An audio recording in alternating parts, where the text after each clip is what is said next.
रामराम मंडळी. उत्तर महाराष्ट्र विकास मंडळ कल्याण यासनी विश्व ऐराणी साहित्य संमेलन भरवले. तर त्या संमेलनात तुम्हा सर्वासले जगभरातल्या खानदेशी आणि ऐराणी लोक मंडळीसले खूप खूप शुभेच्छा. आपण हा कार्यक्रम बघी राहिनू आणि या कार्यक्रमातनं आयोजकांना जितकं कौतुक करसू तेवढं कमी शे. तर विषय असा आहे, आपण वेगवेगळ्या देशामध्ये शे आणि आपली जी मायबोली आहे ऐराणी यांना कौतुक यांना जागर हा व्हायलाच पाहिजे. आणि त्यांना करता जे त्यांनी पाऊल उचलेले तर त्याले खूप खूप शुभेच्छा आणि कौतुक मनातर्फे. तर मंडळी, मना नाव चंद्रशेखर पुंडलिक जाधव, हल्ली मुक्काम दुबई, मन मूळ गाव सोनगीर वगाडी, मन जन्मगाव डोंबिवली. तर मना प्रवास सोनगीर वगाडी ते डोंबिवली आणि डोंबिवली ते दुबई. मना क्षेत्र शे IT. मी 7 वर्ष पाईन दुबईमा शे आणि IT क्षेत्रामा ओरॅकलमा काम करस. मना टोटल अनुभव या क्षेत्रा मना 15 ते 16 वर्षांना शे. IT क्षेत्रामा काम करत असतानाच मला वेगवेगळ्या नवीन नवीन कार्यक्रमांनी आयोजन करानी एक आवड होती. म्हणून मी मनी स्वतःनी इव्हेंटनी company inspire events and promotion सुरू करी. ती कल्याणले सुरू करी. कल्याणमा मी इव्हेंट करा होता. त्यानंतर मी इकडे दुबईला येऊन 2014 आणि इकडे इसन मी मग इकडे पण इन्स्पायर इव्हेंट्सनी कंपनी सुरू करी. त्या इव्हेंट कंपनीमा आम्ही मोठातल्या मोठा इव्हेंट करत. दांडिया नाईट्स हो, शिवजयंती हो, होळी हो, काईट फेस्टिवल हो, यासारखा मोठा कार्यक्रम करत. आणि प्रत्येक कार्यक्रमले साधारण 2 ते 3 हजार लोक आमना येतच. तर सांगाना उद्देश असा की आपण कोणत्या का क्षेत्रात ना असे ना, आपली जर आवड होई तर आपण कोणत्या पण क्षेत्रामा पुढे जाऊ शकतोस. तर मंडळी, विषय असा शे की आयोजकसनी माले परदेशातल्या नोकरी व व्यवसाय याविषयी बोलाले संधी देईल शे. तर त्यासनं मनपूर्वक आभार. तर जसं की मी आज 7 वर्षापासून दुबईमा आहे, तर मला सांगायला आवडी दुबईविषयी थोडा 1-2-4 शब्द. नंतर दुबईतला नोकरी, दुबईतला व्यवसाय कसा चालू कराना आणि त्यानंतर आपल्या लोकेसले पुढे कसं आणता येईल यानाकरता आपण काय करू शकतोस हे आपण लक्षू. तर मी दुबईविषयी सांगस. आपण म्हणतोस दुबई दुबई, पण दुबई हा काही देश नाही. दुबई हा सिटी शे. देश शे युनायटेड अरब एमिरेट्स UAE. यानामा 7 एमिरेट्स आहेत. 7 एमिरेट्स म्हणजे Abu Dhabi, Dubai, Sharjah, Ajman, Umm Al Quwain, Fujairah आणि रसल खेमा. तर आपल्याकडे जसं राज्य राहतंच तसं इकडे एमिरेट्स आहेत 7. त्याचं असलं एक शे दुबई. आणि दुबई हा ही इकॉनॉमिकल हब शे पूर्ण मिडल ईस्टनं. आणि ते इकॉनॉमिकल हब कसं शे, कारण हे बेट शे. यानावर बऱ्याचशा गोष्टींना ट्रेडिंग चालस. ट्रेडिंग म्हणजे काय की भारतातून काही माल इकडे येस आणि इकडून पुढे जास साऊथ आफ्रिकेले आणि युरोपले. त्यानाकरता दुबईनं महत्व जास्तीशे व्यापारी हब शे. तर हाई जवळ घडणं दुबईनी विकास घडणं चालू हुआ तर पहिले रुपया आठे चाले. 1971 दुबई स्वातंत्र्य व्हायनी तेव्हा 8 रुपया चाले. 1 रुपया इक्वल टू 1 रुपया होता. पण नंतर त्यासनी स्वतःनं चलन चालू कर 1 दिराम. तर आज 1 दिराम बरोबर 1 रुपया होता 1971. पण आज तुम्ही जर लक्षात तर 1 दिराम इक्वल टू 20 रुपया. तर एवढा फरक पडणार. एवढा त्या विकसित होई ग्यात या मागला 40-50 वर्षामा. तर त्या का व्हायनात त्यासनं मागं कारण शे. त्यासनी एक धोरण दर उद्योजक असले पुढे आणणं. त्यामुळे काय व्हायना की दुबईना विकास वाढत गया. त्यासले ऑइल सापडणं ऑइल सापडल्यानंतर त्यासनी अजून कन्स्ट्रक्शन फील्डमा म्हणा, टुरिस्ट फील्डमा म्हणा, वेगवेगळ्या नवीन योजना आणत, मोठ्या मोठ्या इन्व्हेस्टरले त्यांनी बोलावं, आणि त्यामुळे या देशाची प्रगती जी होई ती खूप मोठी, आणि सारं जग त्यांना नवल करस. तर यानामा राजेशाही आहे, लोकशाही नाही आहे. आपल्यासारखी 7 राजा आहेत, त्या 7 राजासनं एक राजा आहे, आणि तो प्रेसिडेंट म्हणून राज. त्याच्यानंतर एक प्रधानमंत्री राज, दुसरा जो राजा राहतो. तर आज अबुधाबीना जो राजा आहे तो प्रेसिडेंट शे UAE, आणि दुबईना जो राजा आहे तो प्राईम मिनिस्टर शे. तर हायवे ना दुबई विषयी आणि मिडल ईस्ट विषयी. तर दुबईनी बराचसा कार्यक्रम, बरेचसे मोठे प्रोजेक्ट करत. त्यांना बुर्ज खलिफा आपल्याला माहिती आहे, पाम जुमेरा आपल्याला माहिती आहे. तर बुर्ज खलिफा काय शे? बुर्ज खलिफा ही जगातली सर्वात उंच बिल्डिंग शे. 828 मीटर त्यांनी हाईट आहे, आणि जगामा कोठेच एवढी मोठी बिल्डिंग नाही आहे. तर दवाई त्यासनी बांधण्याने चालू कर, तेव्हा त्यासनं एकच विजन होतं की जे पण करा ना ते 1 नंबर करा ना. आणि त्यामुळे बुर्ज खलिफा होईना, पाम जुमेरा होईना, हे जगामा 1 नंबरच आहे. दुसरं कोणाकडे एवढी मोठी सामग्री नथी का ते एवढा मोठा करू शकतीस. बुर्ज खलिफा टुरिस्ट अट्रॅक्शन शे दुबईनं, पाम जुमेरा शे, नंतर बुर्ज अल अरब हॉटेल शे, त्यासनी एक मोठं फुलासनं गार्डन, मिराकल गार्डन, हाही पण एक अट्रॅक्शन शे. त्यांना मग लाखो फुले शेत, आणि फुलेसनं त्यांनी प्लेन बनवेल शे, घर बनवेल शे, आणि त्यांना पण वर्ल्ड रेकॉर्ड शे. तर दुबईने एकच विजन रास की आपण जे पण करसू ते 1 नंबर करा. तर ह्याच्यातनं आपल्याला भरपूर शिकण्यासारखं आहे. सांगाना उद्देश असा की एवढ्या रोजगार संधी त्यांनी निर्माण करा. त्यांना निर्माण होणं कारण की उद्योगधंदा त्यांनी उभा करा. लोकसला त्यांनी पुढाकार दिला की तुम्ही या, तुम्ही उद्योगधंदा करा, तुम्हाला लोकसले बोलवा, आणि दुबईना पण विकास करा, स्वतःना पण विकास करा. आणि असा प्लॅटफॉर्म अवेलेबल असल्यामुळे दुबईमा भरपूर लोक होणार.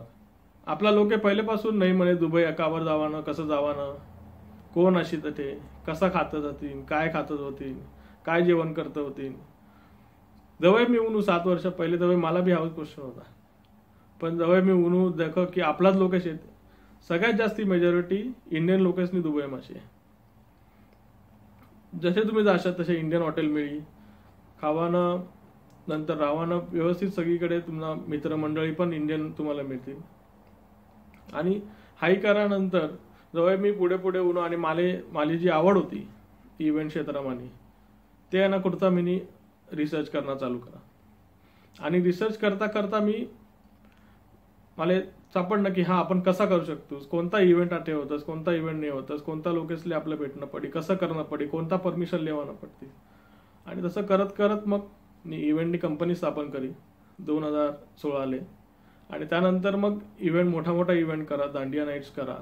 ज्यांना मग 4 ते 5 हजार गुजराती लोक आमच्याकडे येतात साधारण 3-4 वर्षापायी. आणि विशेष म्हणजे त्यानंतर आमले जेवढा कॉन्फिडन्स होणार की आपण काही पण करू शकतोस, मग आम्ही ठराव की आपल्या लोकेस करणार का आपण काहीतरी करायला पाहिजे, आपण मराठी लोकेस करता आपण काहीतरी करायला पाहिजे. मग आम्ही ठराव की आपण शिवजयंती करसू. आणि 40-50 वर्षापायी मराठी लोक आणि इंडियन लोक ते राहणार, पण कोणी डेअरिंग होईनी नाही आतापर्यंत की शिवजयंती करावी. बिकॉज ऑफ भरपूर सारे रिझन आहेत त्याकरता, पण लोकांनी डेअरिंग करी नाही. मग जवळ त्यासनी डेअरिंग वहिनी नाही, तर आम्हाला वाटलं की नाही आपले करणं पडी, आपला लोकेस करता आपण काहीतरी करसूत. आणि त्यानंतर मग आम्ही शिवजयंती करता परमिशन करणं चालू करा. जवळ आम्ही शिवजयंती करी पहिला वरीस मिडल ईस्टमा सगळ्यात पहिली शिवजयंती वहिनी. आणि ती अशी वहिनी जशी की आपली मुंबई पुण्यामा होस तशी शिवजयंती आम्ही करी. ढोल ताशा होतात, मिरवणूक होती, लोकेसनी वेगवेगळ्या परिधान, महाराष्ट्रीयन परिधान करीसन येलो होतात, खावासनी मेजवानी होती त्याटे. आणि हा प्रोग्राम करण्यानंतर आम्हाला लक्षात येऊन की आपण कोणताही परिणाम प्रोग्राम आपण करू शकतो. आणि आम्हाला एवढा कॉन्फिडन्स होऊन, आणि लोके पण आम्हाला विचारतस की तुम कोणता पण इंडियन प्रोग्राम होईल तर पहिले आपला इव्हेंट कंपनीला विचारतस. आणि हा खरंच आज भूषणनी बात शे. हायवेना दुबईविषयी आणि दुबईना मना प्रवासाविषयी. तर दुबईमा कोणता संधी अवेलेबल शे. दुबईमा जास्ती संधी अवेलेबल शेत मेकॅनिकल सेक्टरना, इलेक्ट्रिकल क्षेत्रना, ऑइल अँड गॅस क्षेत्रना, कारण त्यासना जो व्यवसाय आहे तो जास्ती करून त्या क्षेत्रात आहे. आणि कन्स्ट्रक्शन मला पण भरपूर ऑपॉर्च्युनिटी आहेत. तर याकरता आपण नोकरी कशी मिळवावी, तर नोकरी करता पहिले तर आपल्याला ॲप्लिकेशन करावं लागेल. कोणालाही पैसे देणार नाही पडतंच. लोक बराचसा म्हणतात की आम्ही तुम्ही विजा करसो, आम्ही हाय करसो, ते करसो, पण कोणीच पैसा देणार नाही. अटे कोणी बी पैसा लेतच नाही नोकरी करता.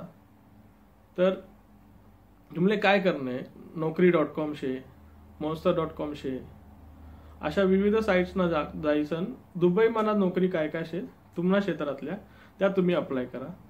आणि त्या व्यतिरिक्त आपल्या लोकेसले मदत व्हायला पाहिजे यानाकरता मी स्वतः एक पेज चालू करेल शे, मराठी जॉब्स इन UAE. आई फेसबुकवरती पेज शे, जिथला पण जॉब्स येतच. मला 7-8 वर्षपर्यंत बराचसा कॉन्टॅक्ट आहेत. तर मी एक विचार करा की आपल्यापर्यंत काबड ठेवा ना या गोष्टी, तर आपण लोकेसले दिसूत, लोकेसनं भलवई. त्यांना करता मग मी पेज चालू कर मराठी जॉब्स इन UAE, आणि त्यांनावर काही लोकांनी डायरेक्टली अप्लाय करा. कोणताही पैसा नाही, कोणताही काही आम्ही कोणी लेतच नाही. आणि त्यांना थाई मग लोकेसने अप्लाय चालू करा. तर तुम्ही बी अप्लाय करा, तुम्ही बी चेक करा, तुम्हाला ज्या ऑपॉर्च्युनिटी होतीस त्यातले तुम्ही अप्लाय करा डायरेक्ट. आणि या पेज थ्रू 3 ते 4 लोकेसले नक्कीच नोकरी मिळेल, त्यांना पूर्ण आयुष्य सुधारी गए. आणि दुसरं म्हणजे व्यवसाय. दुबईमा तुमले व्यवसाय करना आहे तर दुबई फ्री होल्ड शे. म्हणजे तुमले अगर व्यवसाय करणं होय तर तुम्ही 100% तुम्ही ओन कंपनी चालू करू शकतास दुबईमा. त्यांना करता बराचसा फ्री झोन त्यांनी बनवला असेल, डेडिकेटेड झोन बनवला असेल. जसं आपलं चिप्स शे मुंबईमा, तसं आठे बी त्यांनी या सोय करेल शेत की तुम्ही स्वतःना कंपनी इन्व्हेस्टमेंट करीसन, स्वतःना नावनी 100% ओनरशिपनी कंपनी तुम्ही चालू करू शकतास. आणि त्यावा तुम्ही वेगवेगळ्या पद्धतीनं ऍक्टिव्हिटी करू शकता. जसं की ट्रेडिंग होई, IT होई, किंवा मॅन्युफॅक्चरिंग होई. वेगवेगळ्या पद्धतीनं तुम्ही कंपनी चालू करू शकता. त्यांना पूर्ण वेबसाईट गुगलवरती तुम्ही करशा तर तुम्हाला मिळेल. यानंतर दुबईमध्ये कल्चर कसं आहे आपले, असं होई की कसं कल्चर शे, कसं क्लायमेट शे. तर दुबईमध्ये क्लायमेट साधारण 8 ते 9 महिने 30 ते 35च्या दरम्यान असतं. आणि बाकीचे 4 महिने गरमी खूप असते. म्हणजे एप्रिलपासून मेपासून ते ऑक्टोबरपर्यंत चांगली हीट असते. ज्याला आपल्या गावकडनं सारखं टेम्परेचर रास 40-45 ना कडक उन्हाळा रास. पण सगळीकडे AC आहेत. आटे एअरपोर्टवर AC शे, ट्रेनमा AC शे, ट्रेन स्टेशनवर AC शे, बसमा AC शे, बस स्टॉपवर AC शे. त्यामुळे एवढं काही वाटून येत नाही, जाणून येत नाही. पेट्रोलनी किंमत आटे शे 2 दिराम, म्हणजे 40 रुपये. कारण आठेच बनस, त्यामुळे ते स्वस्त शे. बऱ्याचशा गोष्टी आठे स्वस्त आहेत, कारण आठे इम्पोर्ट ड्युटी नावना प्रकार नाही शे. भरपूरशा महागड्या गोष्टी आहेत त्या आठे भरपूर स्वस्त आहेत. तर हाही पुरं मला सांगणं उद्देश असा होता की आपल्या लोकेसले माहिती पडायला पाहिजे की काय दुबईचे, दुबईत मधला लोक काय करतस, कसा व्यवसाय करतस, काय ऑपॉर्च्युनिटीज आहेत. IT क्षेत्रामा पण भरपूर साऱ्या आहेत, पण IT हे सेकंडरी मानलं जासाठी. पहिला क्षेत्र जे शे कन्स्ट्रक्शन, मेकॅनिकल, इलेक्ट्रिकल या सगळ्या क्षेत्रातले जास्ती महत्व आहे. तर तरी पण तुमले पण IT मा बी कोई जॉब करणार होई तर ऑनलाईन तुम्ही दाखवू शकतास आणि त्या साईटवरती जायचं अप्लाय करू शकतास. तर मला सर्व खानदेशी आणि अहिराणी बांधव असले भरपूर साऱ्या शुभेच्छा आणि ऑल द बेस्ट. तुम्हाला कोणत्याही पद्धतीने मदत लागी तर तुम्ही जरूर मला संपर्क करू शकतात, किंवा कोणत्याही आपले अहिराणी भाऊसले संपर्क करू शकतात जे ऑलरेडी आतेशी आहेत त्यासले विचारा. आणि दुसरं असं की आपली मायबोली जरी खानदेशी होई तरी इंटरनॅशनली तुम्ही जवळ जातास तेव्हा तुम्हाला इंग्लिश येणं हे खूप जरुरी आहे. तर अगर आपण त्या गोष्टीवरती पण भर दिला तर तुम्ही जरूर नक्कीच ऑपॉर्च्युनिटी ग्रॅब करू शकतास आणि मोठ्या मोठ्या पोझिशनवरती तुम्ही जाऊ शकतास. तर आता हा प्रोग्राम चालू शे. तर आणि नवीन वर्ष पण येईल आहे ना, 2 दिवसामध्ये नवीन वर्ष चालू होईल. तर सर्वांसले नवीन वर्षांना भरपूर शुभेच्छा. सर्वांसले हाय नवीन वर्ष 2021 हाय भरभराटीनं जावं, कारण 2020 एवढं काही सर्वांसले चांगलंच गया होईल असं मला वाटत नाही. तर 2021 सर्वांसले खूप चांगलं जावं. आणि 2021 ना जो विश्व अहिराणी साहित्य संमेलन होईल या प्रोग्रामना अरेंजमेंट दुबईमा व्हावं हे आयोजक असले मी या व्हिडिओतर्फे आणि आपल्या या मेसेजतर्फे देणं जरूर समजस. तर त्यासले जी पण काही मदत लागली त्याकरता आम्ही जरूर मदत करू, कारण आपलं आवडतं क्षेत्रशी आहे आणि आपल्या लोकेस करता आपण करायला कधी बी रेडी आहेत. तर त्यासनी ती जरूर नोंद घ्यावी. आणि आपल्या सर्वांसले पुन्हा एकदा जय हिंद, जय महाराष्ट्र, जय खानदेश. धन्यवाद.